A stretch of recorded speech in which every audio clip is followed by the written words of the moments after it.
Hola, buenas tardes.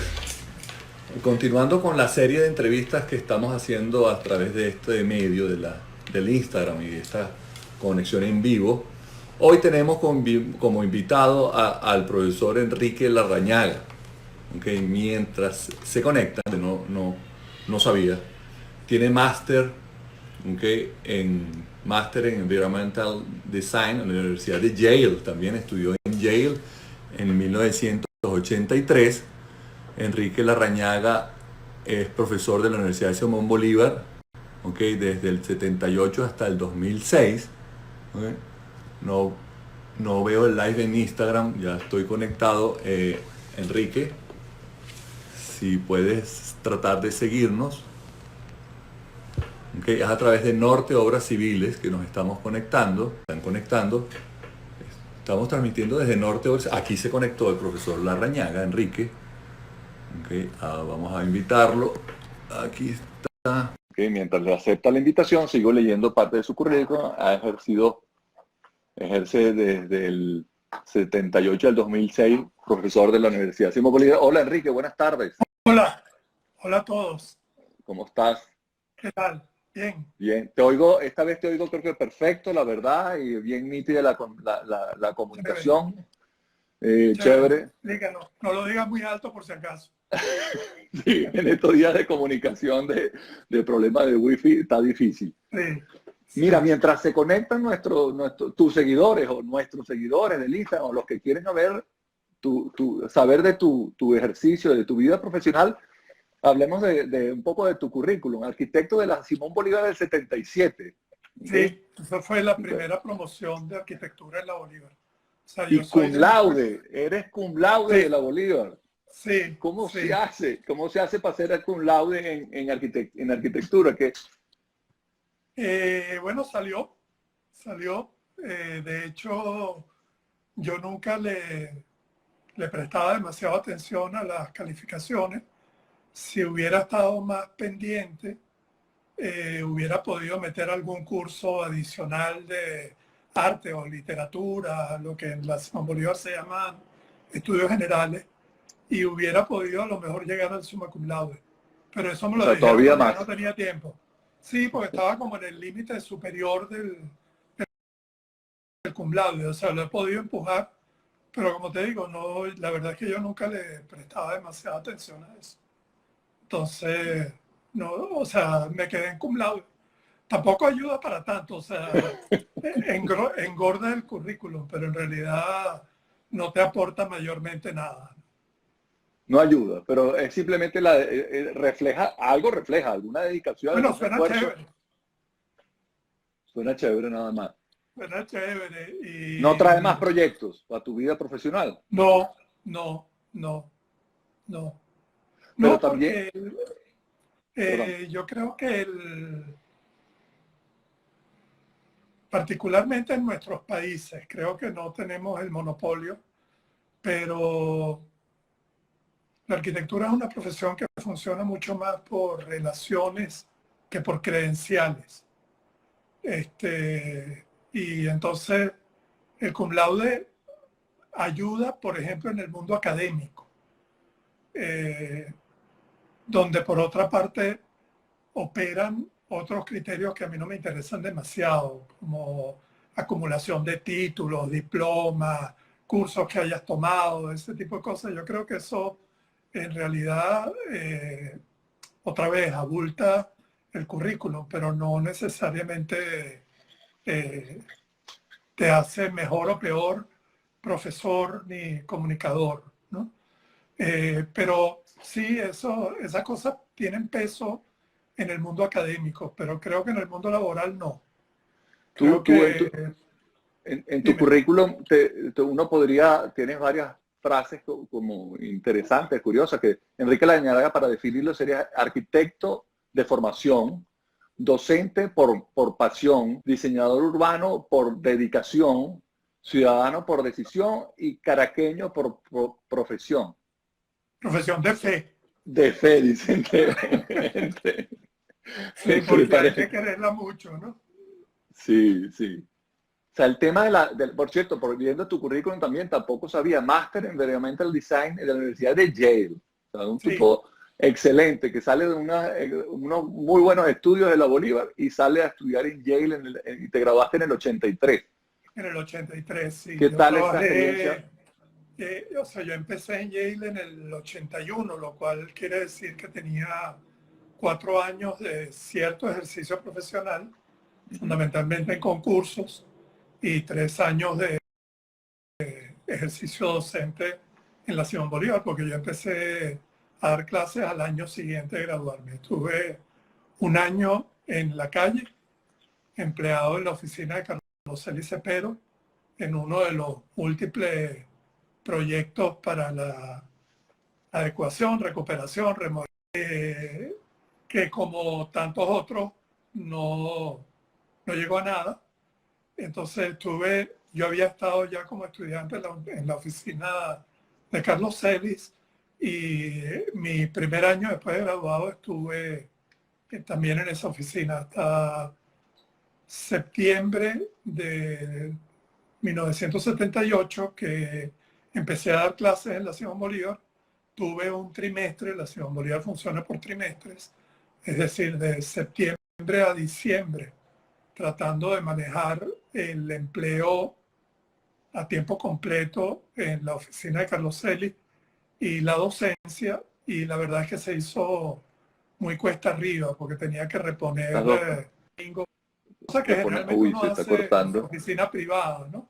Que igual no Claro, tiene fines de semana. las horas que Entonces, no dabas, que dedicabas a la docencia, te exigían que las continuara. correcto, correcto.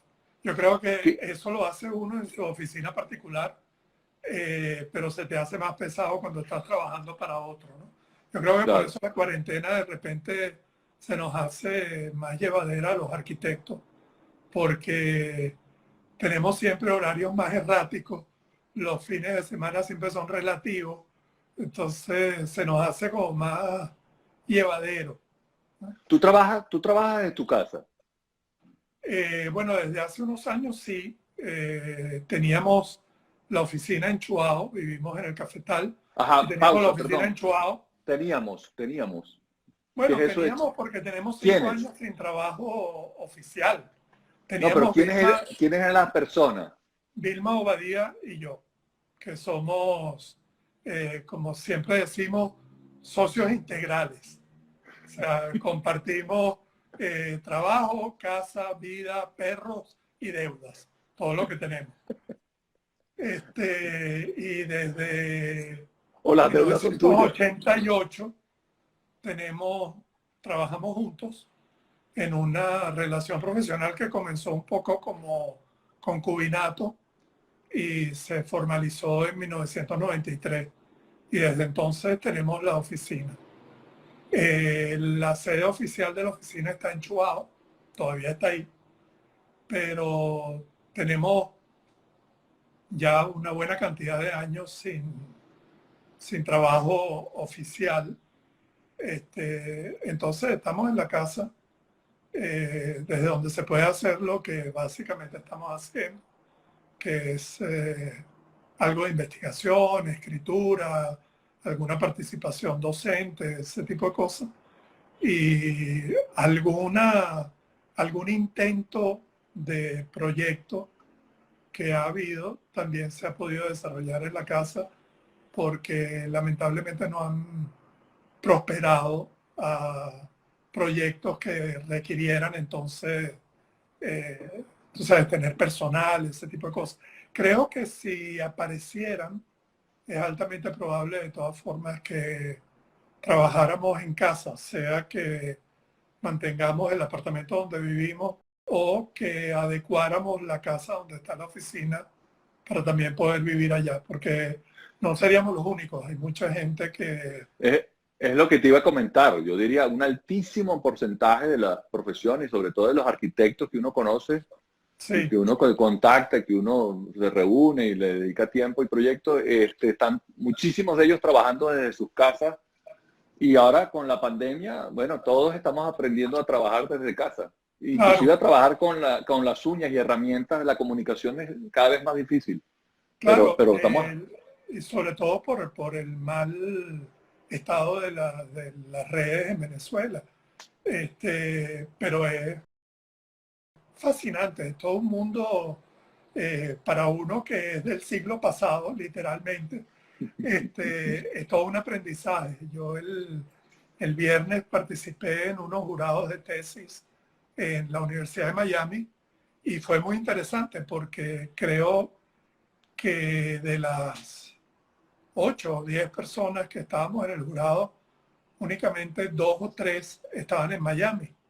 Había alguien, incluso profesor de la Universidad de Miami, que estaba dirigiendo el programa en Roma, el programa que ellos tienen en Roma, y se quedó atrapado allá. lo, lo agarró la cuarentena ya. Lo agarró a la cuarentena allá. Entonces era interesante porque estábamos reunidos en todas partes del mundo, ¿no?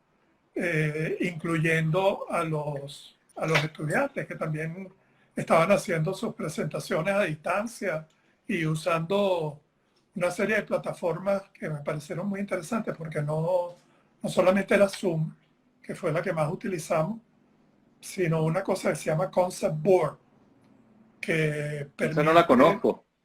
muy interesante porque ellos montaron toda su presentación allá. Yo tengo un problema también con la pantalla de la computadora, que por ley de Murphy está anunciando estropearse cuando estamos en cuarentena. Malísimo.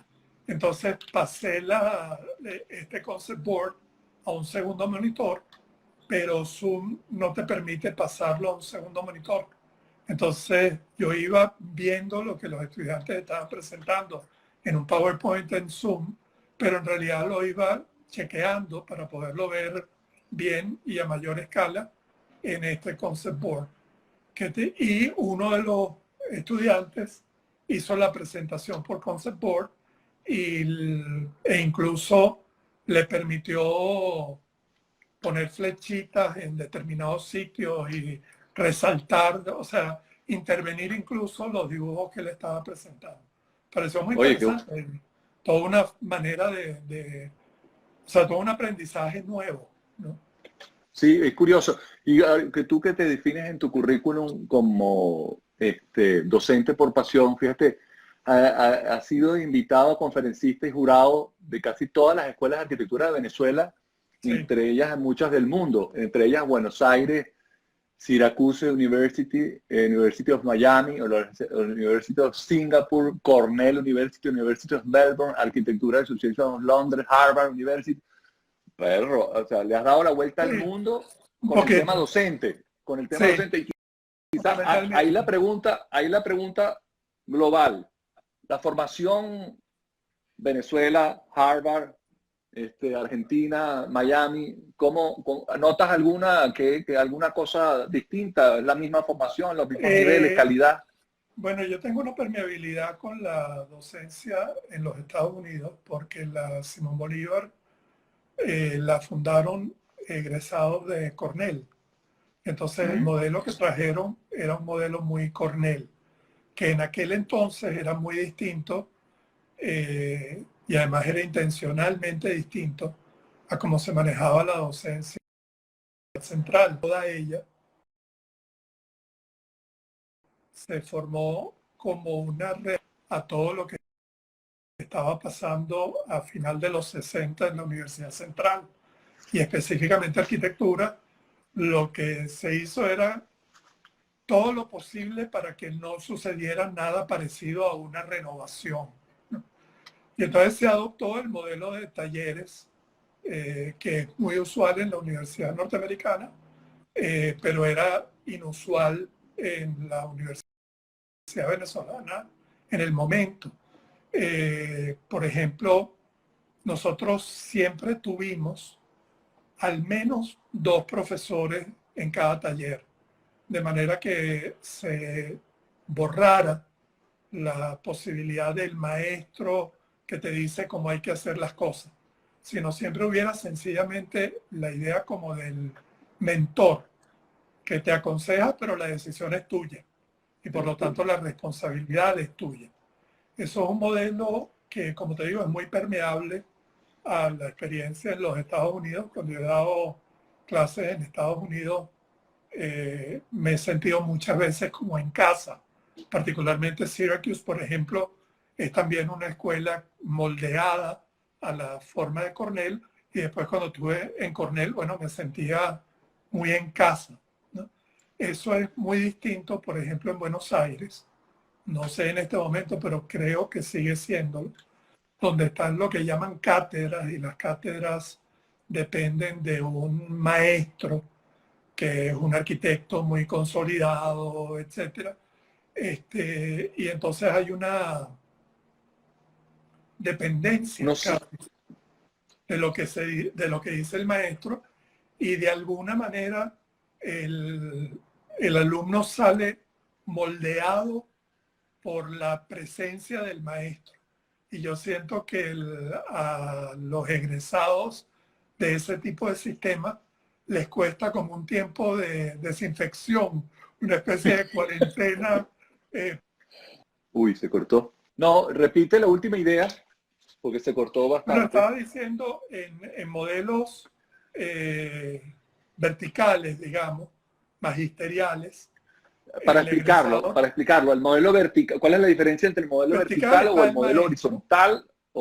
Bueno, pues en el modelo que yo llamaría vertical o magisterial está un maestro que se considera, bueno, generalmente las cátedras incluso llevan su nombre, y se considera una autoridad. Y entonces ese maestro modela. O sea, al maestro es muy probable que tú lo veas muy pocas veces a lo largo del semestre, porque él está como en el Olimpo, por allá arriba. Entonces hay una serie de asistentes que también están modelados según la figura de ese maestro y de alguna manera la transmiten. Y lo que se espera del estudiante es que sea eficiente en la emulación del maestro. O sea, se Entonces, crean como escuelas, seguidores de sí, tendencias. sí, sí, y incluso más que de tendencias de personajes, porque son personajes que se consideran autoridades. Eso tiene ciertas ventajas porque te mitiga un poco el vértigo de qué voy a hacer. O sea, tú tienes una referencia bastante clara, pero después, cuando te gradúes, si quieres encontrar quién eres, pues tienes que pasar por un proceso de desinfección, decía yo, ¿no?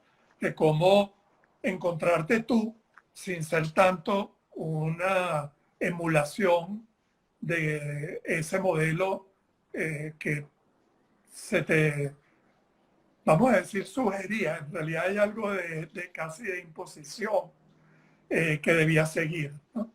El otro modelo, Claro. que alguna vez me dijeron que es más socrático, que es más horizontal, eh, por ejemplo, en la Bolívar y en otros sitios que yo he visto, hay por lo menos dos profesores, de manera que tú tengas siempre por lo menos dos opiniones. Se supone que tres, porque tú debes tener la tuya. Y entonces nadie te dice lo que debes hacer, sino te dan opiniones sobre lo que tú vienes haciendo. Entonces, ese encuentro con uno mismo, que es muy difícil, está planteado desde el primer momento. No hay Claro, emulación. claro, Sí. pero cuando el profesor o cuando este taller dice que tú te desarrolles tus propias ideas, pero te viene poniendo 08, es que tus propias ideas Ah, no claro. coinciden con las de él, con las de él. Entonces, de No, alguna manera no, no, también no. generas tendencia. Tú sabes que eso,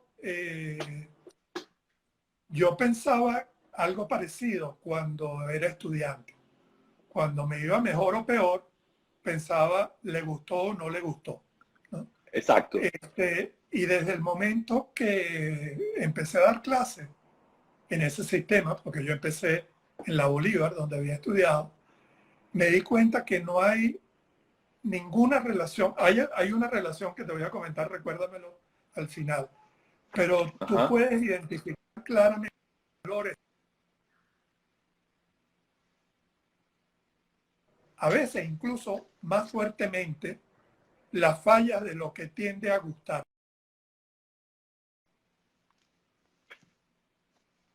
Uy, se oye entrecortado. Me veo, se oye. ¿Aló? No, se oyó otra vez entrecortado, se ¿Se oyó oye? otra vez entrecortado. Vuelve Ok, ahorita yo sí, sí sí te te estoy oigo. Que la oyendo. señal. ¿Se me oye? Ajá, Sí, ahora sí. hay Sí, problemas. ahora sí, ahora sí. Ok. Se oye Bueno, entrecortado. te comentaba que cuando yo empecé a dar clases, me di cuenta lo que es mucho más sencillo de lo que uno presume como estudiante, es vincular gusto de apreciación. O sea, tú puedes tener algo que te disguste profundamente y sin embargo reconocer que es bueno. Sobre todo porque lo que evalúas en el modelo horizontal o de taller o socrático es la consistencia entre idea, formulación y desarrollo. Y eso es completamente independiente del gusto. Incluso uno puede ser mucho más duro al juzgar cosas que te gustan más, porque como te gustan más, te puedes involucrar, pero yo hubiera hecho tal cosa. Entonces es más difícil distanciarse y ser objetivo, que eso fue uno de Claro, los claro. grandes aprendizajes cuando yo empecé a dar clases. Igual que hay otro aprendizaje que yo no sabía que era tan rápido de identificar uno, en este sistema que lo que trata es de acompañar el desarrollo personal del estudiante. A ti no te toca dar grandes discursos porque tú no estás tratando de convencer a nadie. Tú lo Claro. que estás es tratando de entender lo que esa persona está planteando y entonces cuestionarlo donde cree que está siendo demasiado complaciente consigo mismo o empujarlo si sientes que a lo mejor está pasando por un momento de flaqueza o de duda extrema o algo así. Y yo no sabía que era tan fácil identificar cuando cae la piedra. O sea, y tú casi que la oyes. Cuando tú estás hablando y sientes que lo que tú estás diciendo llegó y es suficiente y te tienes que ir y te vas a otra mesa. Porque además el sistema funciona, debe funcionar óptimamente. Hay gente que no lo hace así, con el estudiante trabajando en su mesa y el profesor yendo de mesa en mesa, no con el Ujú. profesor sentado en una mesa y el estudiante Y los, trayéndole su plano como que fuera una consulta con el dentista, ¿no?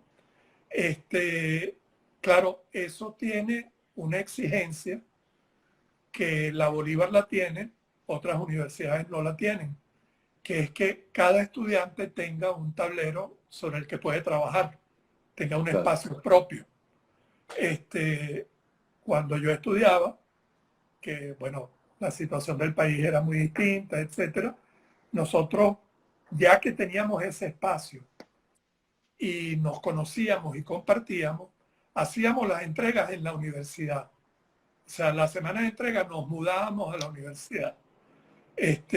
Porque además en el momento cuando estás en una entrega y se te tranca una idea o se te acaba el cartón o de repente te quedas sin goma y tal, es mucho más práctico que haya un grupo de gente y alguien tiene cartón de más o alguien Claro. está dispuesto a darte una crítica, etcétera.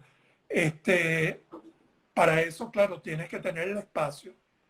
La Simón Bolívar lo sigue teniendo, pero tienes que tener las condiciones y en esa parte la Simón Bolívar tiene en este momento las mismas fallas y hasta peores por su localización que otras universidades en el país. Problemas con el agua, con la seguridad, Mm. con la electricidad, etc. Entonces eso dificulta mucho el quedarse a trabajar allá independientemente de la cuarentena. O sea, lo hace muy, muy complicado, casi imposible. Claro. Por cierto, le comento a la gente que nos está escuchando que cualquier pregunta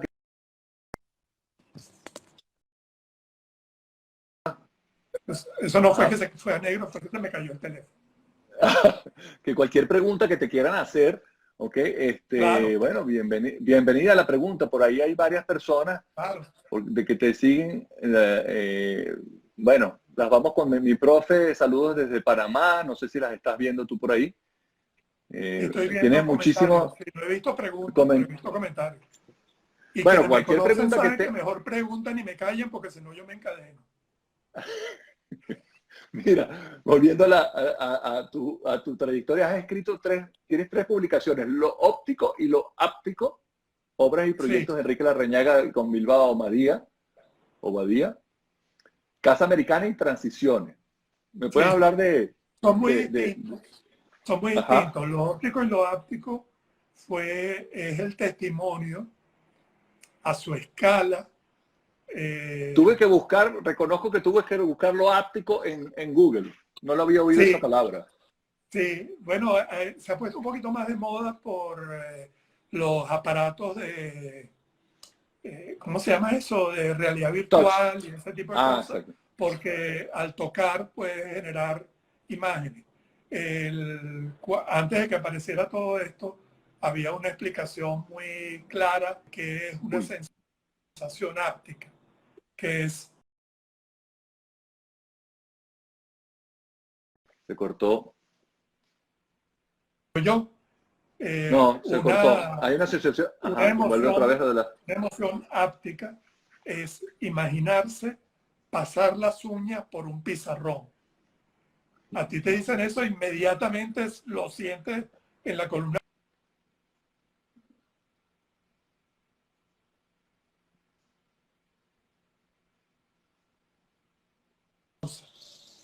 Volví. No, ya Ok. volvió. O sea, son emociones no necesariamente visuales, por eso es distinto, no es contradictorio a lo óptico, pero es,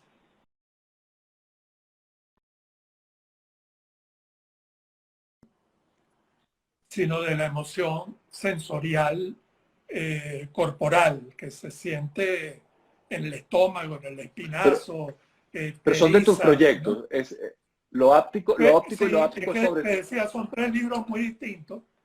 porque el primero fue una revisión del trabajo hecho por Vilma y por mí, eh, preparado originalmente iba a ser nada más que un catálogo para una exhibición que nos propuso William Niño en el Museo de Arte Contemporáneo Sofía Inver en el año 98.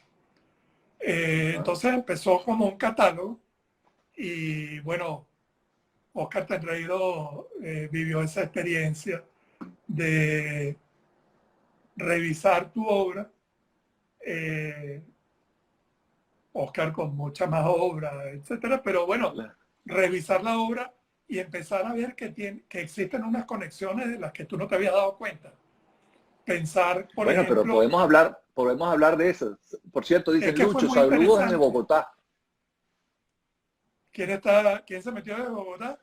Lucho desde Bogotá, soy ingeniero civil y me encanta escuchar las charlas con los arquitectos tan destacados. Es muy Hola, bueno Lucho. oír siempre temas que no conozco bien. Claro, porque No, aquí no te nuestros preocupes que seguidores son, nosotros tampoco. Nosotros tampoco lo conocemos, lo nuestros, que pasa es que igual hablamos. por lo menos echan el cuento. Es que los No, es seguidores que usualmente nuestros son ingenieros. ese proceso de organizar una exhibición, publicación sobre tu trabajo es bien interesante porque se parece mucho a un psicoanálisis. O sea, tú, Profundo, ¿no? Sí. Uy, se cortó. bueno, esto le Sí, añade ya volvió. emoción, le añade emoción, ¿no? Es un análisis, Uy, tenemos problemas con. o se volvió a cortar. Yo a ti te estoy viendo bien, pero no sé si aquí, Sí, no, si yo pero voy bien. tienes problemas de... Ok, ahí. Bueno, Va y vamos a viene, ver, pero vamos a creo ver. que es el wifi que está cada vez... Sí, Ah, estabas diciendo que el primer libro, lo áptico de tus obras, te ayuda a un psicoanálisis personal.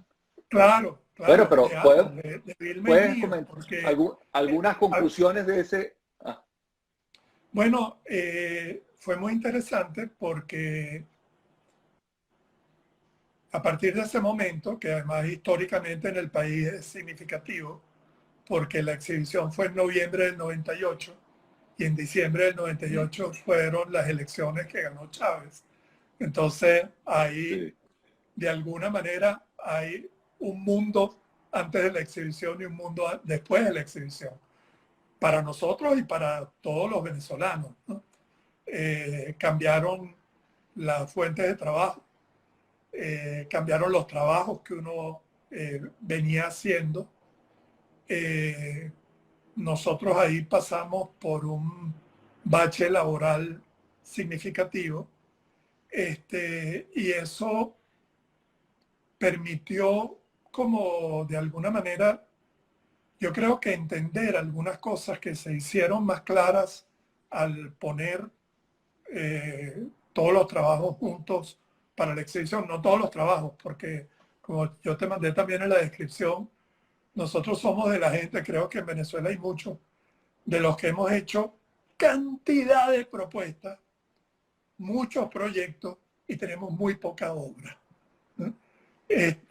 Entonces, de los muchos proyectos, escogimos creo que 24, creo que eran 98 para la exhibición, que son los que están en el libro, pero eso nos permitió ver que había ciertas cosas que se habían repetido y que uno podía identificar como que eran cosas que a uno le interesaban, sobre las que uno quería explorar más y desarrollar más, que son, claro. primero, el tema urbano, incluso en piezas arquitectónicas de pequeña escala, sea por consideraciones de carácter contextual o porque de alguna manera la obra está concebida como una especie de mini ciudad, ¿no? Como algún tipo de metáfora, alusión al orden urbano.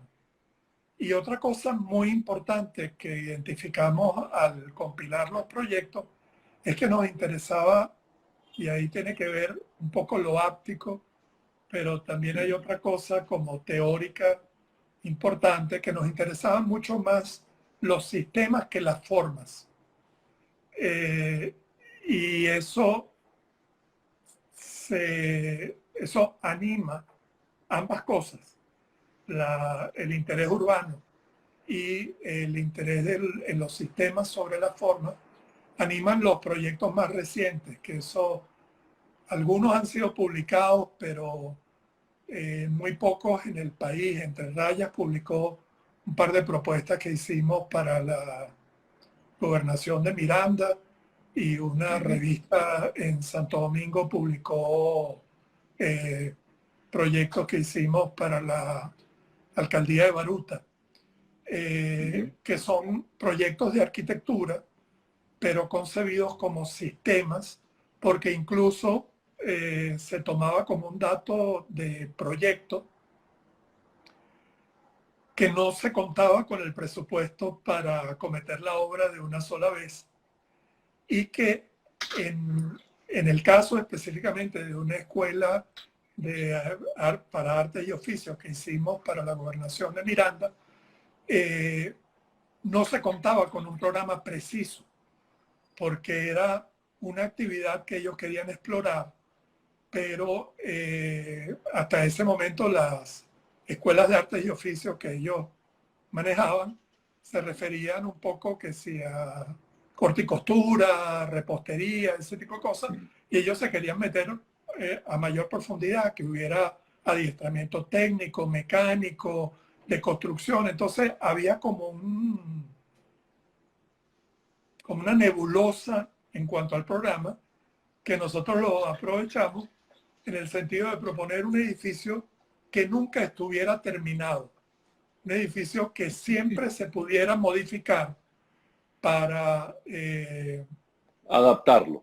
para irse adaptando a lo que fueran las necesidades de la escuela y del mercado, porque la idea era trabajar muy en sintonía con las industrias que eventualmente contratarían a esos egresados desde el principio, ¿no? Y esos dos proyectos que a mí me gustan mucho, la propuesta de remodelación para el Polideportivo Rafael Vidal en la Trinidad y la Escuela de Artes y Oficios en Cuba, tienen mucho que ver con esto de la importancia del sistema por encima de la forma.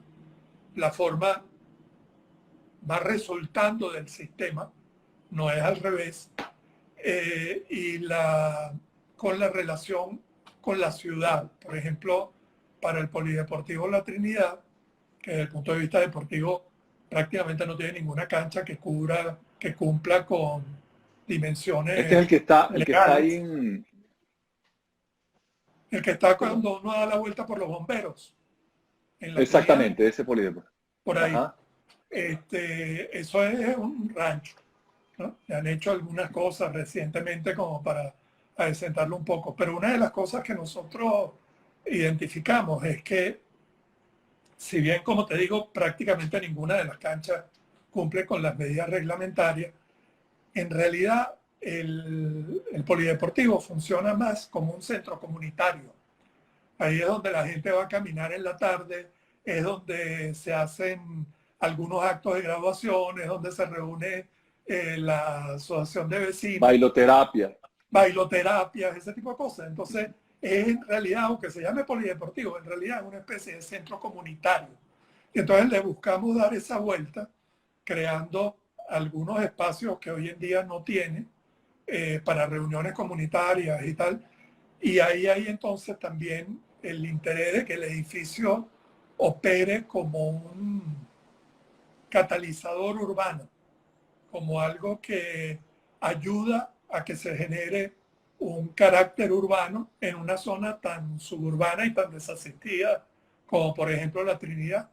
Y eso más todavía en la zona donde se hubiera implantado la Escuela de Artes y Oficios en Cuba, que es una zona medio industrial, tirada en las afueras de Cuba, si es que Cuba tiene alguna dentro, ¿no? Porque Cuba es todo como una afuera extendida. Todo fuera todo. Todo es afuera, ¿no? Pero bueno, esto queda afuera de las afueras, o hubiera quedado, ¿no? Y esos son dos proyectos que nos gustan mucho, nos interesan mucho, pero no están construidos y eso no se han publicado. Una de las tareas pendientes es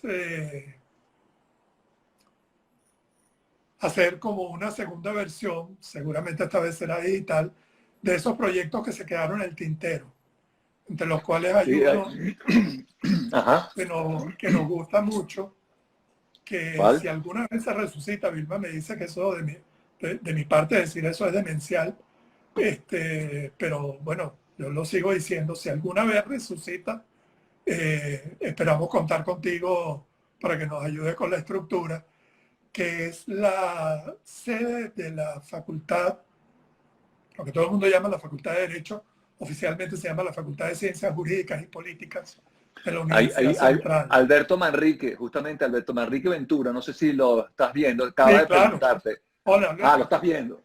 Okay. No, que No, acaba estoy viendo te Alberto. comenta que hablabas del concurso de la Facultad de Derecho de la UCB. Échanos el cuento completo.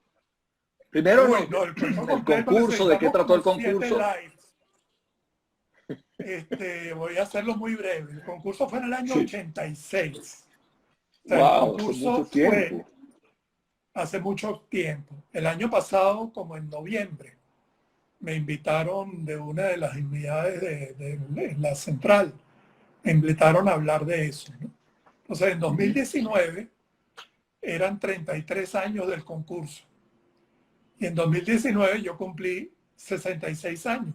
Entonces le dije, yo puedo decir literalmente media vida en esto, ¿no? porque eran 33 de mis 66 Sí. años dedicados a eso. Ahí se ganó ese concurso, Imagínate. sinceramente sin culpa, porque nosotros mandamos Sin una... quererlo. ¿Ah? Bueno, fue un poquito como Sin sin culpa, de sin- verdad, porque nosotros mandamos una propuesta que era fundamentalmente porque nos pareció que el planteamiento del concurso estaba equivocado.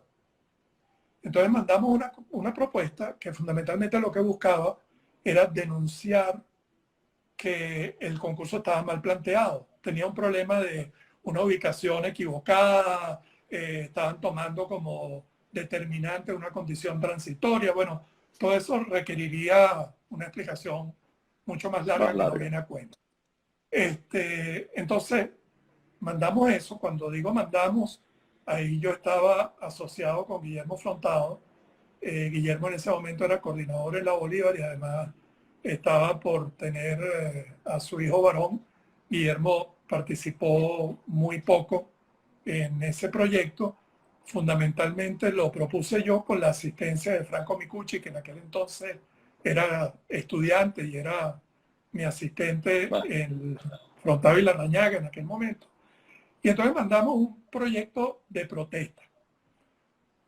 Y Claro, eso ganaste. es una cosa que tú lo mandas como para que te descalifiquen, pero en el fondo, oye, tú tienes tu corazoncito y sigues esperando que llegue, ¿no? Bueno, con otra serie de historias, el hecho es que nos dieron el primer premio. ¿Quién fue el jurado? No, ¿Quién fue el jurado?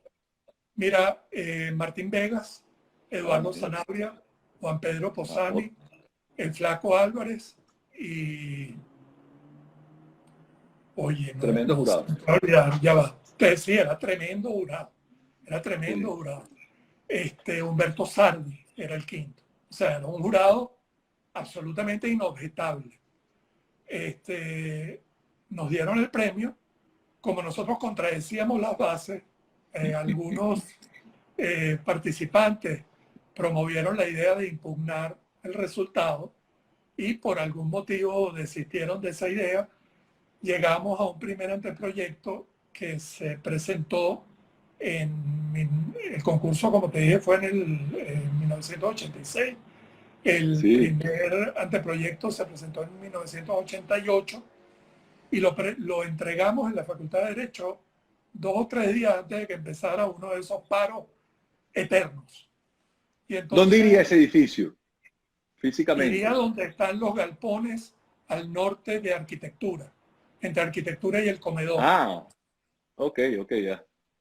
Entonces, bueno, se entregó ese anteproyecto en 1988, entró un paro, entonces no se revisó. En el 88 se disolvió Frontado y Larrañaga, cuando nos repartimos lo que había en mesa en ese momento, derecho. Se cortó. En el 89 Ahí va, ahí va. resucitó, se volvió a ¿Me caer, oyes? se volvió a caer. Estoy de vuelta. Se intercortó un poquito, se borró un poquito. Ya estás de vuelta. Ok.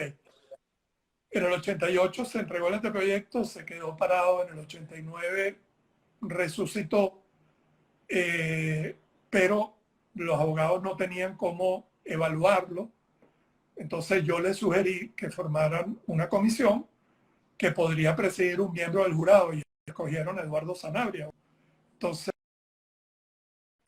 Eduardo revisó el anteproyecto, lo aprobó. La imagen tuya se me congeló, la mía sigue bien. Sí, es que ahora que el que tiene problemas soy yo. Ok. Ahí voy. Entonces en el 89 nosotros identificamos que el programa estaba sobredimensionado, hicimos una propuesta con el programa reducido. Eso trajo otros inconvenientes, pero hicimos una presentación de otro anteproyecto que se volvió a afinar en 1990 ya con otro decano y eso volvió a caer en la nada. Por allá como por a lo mejor 1995, 96, por ahí, de repente ya 2 o 3 decanos más tarde, yo recibí una llamada de Marco Negrón, que era decano de arquitectura en ese momento, y Marco me dijo, mira, ¿qué pasó con el proyecto de la Facultad de Derecho? Y yo digo, oye, yo quisiera saber. Me dijo, no, es que hoy en el Consejo Universitario, el actual decano de Derecho pidió dinero para organizar un concurso para hacer el edificio sede. Y yo dije que hasta donde yo tenía entendido, ese concurso ya se había hecho y lo había ganado tú.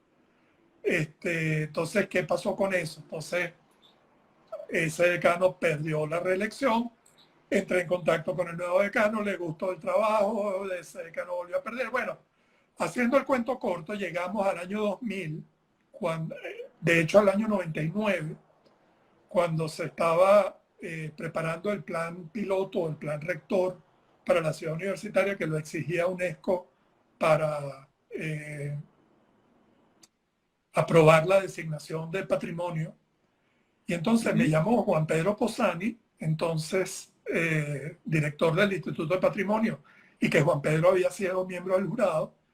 Y ahí había habido en el interín una cantidad de cosas, si ese terreno Villanueva había dicho que fuera un jardín, entonces yo decía que debe ser que había gente que hablaba con Villanueva por la Ouija, porque yo no conozco ningún documento donde él haya dicho eso, ¿no? Pero entonces llamó Juan Pedro y entonces me dice, bueno, te tengo una noticia buena y una noticia mala. La buena es que decidimos que Derecho vaya donde estaba, o sea, en el terreno que ha sido asignado. La mala es que no puede ser de desarrollo vertical, como era la propuesta, sino que tiene que ser horizontal. Entonces, tendría que rehacer la propuesta. Imagínate. Y yo le dije, ¿y cuál es la mala? Y digo, bueno, que tienes que rehacer la propuesta. Y me dijo, Juan, pero ¿tú te crees que casi en el año 2000 yo tengo ganas de repetir una cosa que propuse en 1986? Ha llovido mucho, yo he cambiado mucho. O sea, lo que me estás diciendo es que tengo la oportunidad de replantearlo. Y así se hizo. Claro. Contrató en realidad el Instituto de Urbanismo de la Facultad de Arquitectura, que nos contrató a nosotros. Hicimos una propuesta en horizontal que a mí me gusta mucho, la verdad. Es también un sistema y básicamente lo que es un patio con un gran auditorio, escalinata, que se va subiendo hacia el techo mientras va entregando a distintas actividades en los 2 niveles que tiene. En realidad son como 3 niveles y medio, porque hay un semisótano y hay algo en el último nivel, pero toda esa escalinata lo que hace es subir a un gran jardín elevado, que es el techo, y al estar en esa cota, por la posición que tiene y que enfrente tiene Humanidades, que es un edificio de 2 pisos, puedes ver todo el campus. Wow, entonces se convierte en un gran museo arquitectónico, que entonces lo planteamos como jardín y decíamos entre nosotros, un poco echando broma, que eso también conjuraba las consejas de la gente que había dicho que eso tenía que ser un jardín. Bueno, lo tiene, solo que lo tiene en el 2.º piso. Claro. Yo no lo he dado ¿Aló? por ¿Se perdido. cortó? Los proyectos uno no los da por perdidos, considera que están engavetados, ¿no? Ya va para 34 años que se dio ese veredicto. Sí. Y va para 20. Un poco. Va para 20 que se presentó ese anteproyecto, que después se revisó como en 2002, una cosa así. Y ahí se hicieron todos los esfuerzos para que se retomara, cayeron otro tipo de circunstancias. Y bueno, en este momento sería muy complicado porque la central tampoco tiene presupuesto para cometer una obra así. Sí, sí, me imagino. Mira, ahí te está preguntando, no sé si retomar un poco, él dice Amarcano 83. ¿Okay? ¿Cómo ve el futuro cercano de nuestro país, el desarrollo o incluso de lo domótica en proyectos residenciales, comerciales e institucionales? Bueno, cuando uno le pregunta cómo ve el país, prefiere que le hagan preguntas sencillas como la teoría de relatividad, la existencia de Dios, vida después de la vida, cosas así, más fáciles de manejar, ¿no? Pero por otra parte, yo sí creo, y de alguna manera volviendo a las diferencias de la educación en Venezuela y el sistema horizontal, yo sí creo que a lo mejor porque hemos llevado tanto palo, los venezolanos tenemos una Pero capacidad de demasiado. respuesta. Sí, Demasiado. ha sido como un poquito inclemente ya, ¿no? O sea, Sí, bájale dos, ¿no? Pero eso también da como una capacidad de resistencia que yo creo que es importante saber reconocer.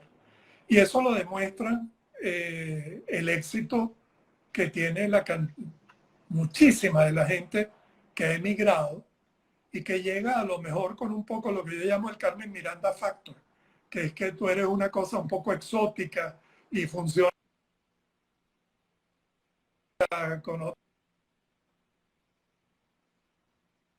Uno no puede diseñar por catálogo y poner un acabado con un código, sino que tú siempre pones tal cosa o similar, porque va a depender de lo que se consiga en el momento en que se dé la obra, donde posiblemente claro. ese modelo salió del mercado, ¿no? Y también durante la obra te toca ir improvisando porque ocurren desde fallas de materiales a fallas humanas. Entonces uno tiene como una ductilidad que yo creo que si hacemos un buen ensamblaje entre esa ductilidad, que no la convirtamos en relajo, en irresponsabilidad, con formación, que yo creo que es buena, e ingenio, podemos ser capaces de sacar combinaciones interesantes. Yo no estoy seguro si algo como la robótica puede llegar a la construcción tan directamente o tan rápidamente, porque nosotros seguimos dependiendo de técnicas de construcción bastante elementales. Y creo que es socialmente sano que así sea, porque esa es la fuente de trabajo de mucha gente. Y entonces adaptarse a sistemas que sean tecnológicamente más exigentes, pues significaría tener que pasar por una fase de adaptación social y económica que creo que lo que se avecina ya suena suficientemente complejo como para sumarle otra cosa. Pero en resumen, yo siempre digo que los arquitectos necesitamos ser optimistas hasta el grado de la ingenuidad. Y en ese sentido yo soy optimista. Creo que saldremos, no sé cuándo, no sé después de cuánto, pero saldremos y creo que hay tanto por hacer que vamos a poder hacer. Uy, muchísimo. Sí. Sí, dice Amarcano, disculpe, era la parte de domótica o automatización de las edificaciones. Automatización de edificaciones. No, no, Sí, no. bueno, eso también depende, yo no lo descarto, pero la conversación de hoy demuestra que nuestra plataforma tecnológica tiene que tener una actualización muy significativa, lo cual Sí, va a el exigir país unas está muy inversiones, atrasado. está muy atrasado, Sí, lo cual sí, exigiría unas inversiones significativas. Esas inversiones naturalmente van a aspirar a un retorno. Ese retorno va a significar que las tarifas de todos suban y para poder pagar las tarifas, pues vamos a tener que tener trabajo y trabajo pagado razonablemente. Entonces eso creo que tomará un tiempo. No lo mira, descarto. si queda alguna pregunta por contestar, no he podido seguirlas así con mucha precisión, pero si hay alguna pregunta, después te mandamos un video siempre para contestarlas todas. Quedan 3 minuticos. Si Chévere. quieres un resumen general bueno, de qué le dirías tú a un muchacho que va a estudiar arquitectura o a un muchacho recién graduado de arquitectura y quizás cómo ves la educación con este tema de la distancia y de la... Bueno, Un poquito. déjame comenzar por ahí. Eh, yo soy del siglo pasado, yo soy muy letrado tecnológicamente, pero entiendo que esto es un mundo y es el mundo. la vicerrectora administrativa de la Universidad Simón Bolívar, que es una arquitecto egresada,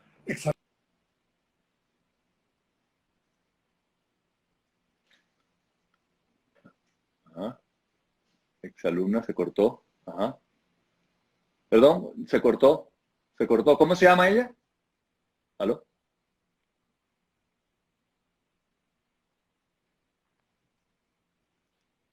Uy, se está cortando. Ajá. ¿Aló? Se está cortando. bueno, esto es lo que decía la gente que, Se está cortando, Enrique. oye, dime cuando más o No menos se se oye. haya recuperado. Ya, Dime cuando más o ya se menos se haya recuperó. recuperado. Se recuperó. Ok, y te Pero quedan menos minutos. Mariela Menos planteaba minutos. una migración a educación a distancia y tuvo Ajá. muchísima resistencia. Yo, siendo muy letrado tecnológicamente, me pareció, y lo dije públicamente, que ese era un escenario que había que contemplar. En este momento es un escenario impuesto por la realidad.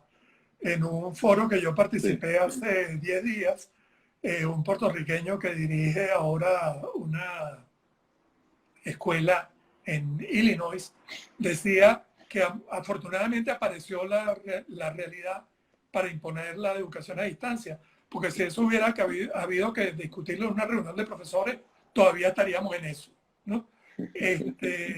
Entonces, creo que esto abre un mundo, varía muchas cosas que nos va a tocar aprender.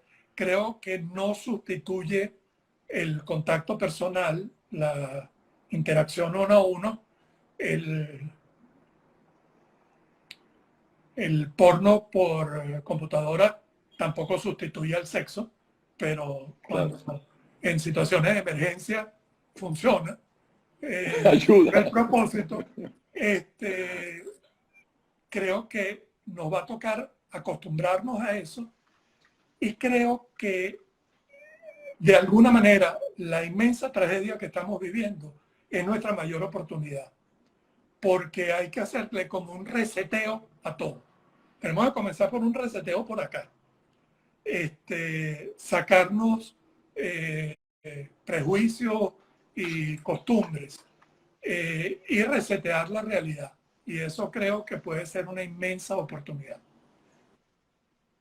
Debemos Sí, estar hay que casi pensarlo. agotando el Y tiempo. sí, queda 30 segundos, una recomendación final para tus alumnos, tus seguidores, alguien que vaya a estudiar arquitectura, no sé, alguna recomendación de Pasión, vida, como quieras. pasión, ¿Aló? pasión, ¿Cómo?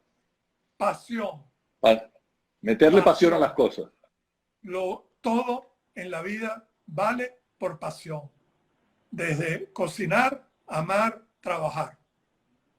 Todo es pasión. Si te Sí. fastidia, cámbiate de carrera. Totalmente. De nuevo, los estoy invitando a terminar abriendo este en vivo para cerrar la entrevista con el profesor Enrique Larrañaga. Estábamos cerrar la entrevista con Enrique Larrañaga, un último minuto porque íbamos a despedirnos y se cortó el problema. Aquí se conectó Enrique. Es que ahí debe estar por hacer contacto. Simplemente reabriendo un poquito para cerrar la conversación. Ajá. Hola, aquí estamos Sí, otra vez. sí, nada, era simplemente es que se cortó. El Instagram tiene una particularidad que te dice, te quedan 1 minuto y medio, te quedan 40 segundos y después se corta. O sea, yo no entiendo ese tiempo que él tiene, no funciona bien. Entonces, Sí, perdón que se haya cortado ha así visto demasiada para cadena. cerrar para, para que hagas el cierre formal de Sí. de tu No, comentario, lo que perdón. estaba diciendo es que, de verdad, yo creo que la clave para todo lo que uno hace en la vida es pasión. Si tú estás estudiando lo que sea que estés estudiando y no te apasiona, te fastidia pensar que tienes clases, te fastidia que tienes pensar que tienes alguna asignación, deja eso, cámbiate de carrera, el mundo es amplio, eres joven, comenzar a trabajar a los 22, los 25, los 30, tienes toda la vida por delante, nadie tiene planificado durar menos de 85 o 90 años, así que ahora que falta. Ahora que se empieza. Eso la verdad que estás totalmente de acuerdo contigo. Pasión y hasta que te guste, que te divierta lo que haces. Y eso es como una relación personal, pues. O sea, ¿para qué vas a seguir una relación personal que no te apasiona? Son Claro. un martirio. Entonces, ¿para Claro. qué vas a seguir haciendo lo que no te guste? Oye, Claro. más de una vez a todos nos ha tocado hacer algo que no nos gusta porque la realidad se impone, ¿no? Pero trata que sea la menor cantidad de veces. Temporal. Temporales, incluso en eso, darle la vuelta para vacilártelo y que conseguir entre todo lo que no te gusta, lo que te disgusta menos. Es como cuando estás haciendo un proyecto, en el caso del ingeniero, y te toca hacer los cómputos. La parte fastidiosa es hacer los cómputos. Bueno, pero considera que con eso se termina. Entonces, exactamente. Ya está. Hay una frase muy buena que yo ahorita estoy confundido porque yo pensaba que era de John Hurt, el actor, y después oí que era de Vanessa Redgrave, o después oí que era de, no sé, Laurence Olivier, pero que me parece muy buena, ¿no? Que es que uno siempre se preocupa de no fallar. Y lo más probable es que falles. Entonces, lo importante no es no fallar. Lo importante es tratar de fallar un poquito mejor esta vez. Exacto. Y me parece, y si fallas, recuperarte. Fallar un poquito mejor. O sea, quítate ese peso de intentar ser perfecto, hacerlo todo bien, porque eso es insoportable. Conviértelo en que sabes que vas a fallar, pero vas a tratar de fallar un poquito mejor. Chévere, chévere, perfecto. Oye, Chévere. Muchísimas gracias, lo que te estaba comentando. Muchísimas gracias por aceptar la invitación. Un fuerte abrazo. Todos los que se conectaron, las preguntas que quedan pendientes las vamos a contestar en el vivo para que quede en YouTube. Y los invito, hoy es lunes, los invito para este miércoles, vamos a entrevistar a Martín Zerpa, presidente del PMI Capítulo Venezuela, Project Manager Institute. Es todo un tema de la gerencia de proyectos y todos los niveles que tiene. Sí, todos los niveles que tiene. Oye, muchísimas gracias, Enrique. Un fuerte abrazo. Gran saludo. Nos vemos pronto. Saludos. Cuando termine esta pandemia, esta cuarentena, nos vemos. Por ahora nos vemos, pero digitalmente. Digitalmente. Un fuerte abrazo. Chao, pues. Saludos. Chao. Chao.